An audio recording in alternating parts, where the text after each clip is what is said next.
មកអងអាចភ្នែកតូចចិញ្ចើមត្រង់គ្រាន់តែកលេចឃើញរូបរាងភ្លាមហ្នឹងពាក់ចិត្តតែម្ដងហើយបើថាមើលចំពីក្រោយទៀតហ្នឹងកាន់តែលងចិត្តស្រឡាញ់ខ្លាំងទៅទៀតដែរខ្ញុំមិនប្រអងយូរដើរទៅបើកទ្វារហើយអាពេលយើងបើកទ្វារហ្នឹងអ្វីដែលតាក់ភ្នែកមុនគេហ្នឹងគឺដៃចកោតហើយអត់បងនិយាយតែពេលឃើញហើយចិត្តចង់ស្រឡាញ់ឡើងបើកតែម្ដងហើយបើដៃទ្វារបើកខាងឆ្វេងស្ដាំនេះវិញនិយាយពីថារចនាចេញមកលយស្អាតប្លែកទេណាបងប្អូនចំណែកក្អីវិញប្រភេទស្បែកហើយអូតូទាំងសងខាងទៀតបន្ទាប់ពីថតឆ្វេងស្ដាំហើយគឺឡើងប្រឆេះសាកតែម្ដងសាកនេះគឺសាកមុនគេគឺចុចមើល option GA4 នេះគឺល្បីថាទំនើបអញ្ចឹងខ្ញុំចូលតេស្តចុចឆ្វេងចុចស្ដាំមើល driving mode ហើយអស់អាយ៉ាទំនើបដូចគេនិយាយមែនចំណែកដំបូលវិញជាប្រភេទ sky view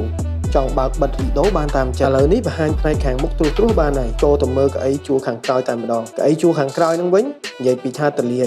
ខ្លាំងតែម្ដងបងប្អូនហើយអ្វីដែល GS4 មានគឺត្រង់ម៉ាស៊ីនត្រជាក់ខាងក្រោយគិតគូរបានខ្លាំងមែនតើបន្ថែមជាមួយនឹងរុន USB រហូតដល់2 slot អញ្ចឹងងាយស្រួលអ្នកខាងក្រោយគាត់ចង់សាកថ្មទូរស័ព្ទអីគាត់ណាដោតតាដួយទៅបានហើយចំណែកដៃទ្វារក៏មិនខុសខាងមុខម៉ានដែរបងប្អូនកន្លែងបើកទ្វារហ្នឹងគឺដូចគ្នា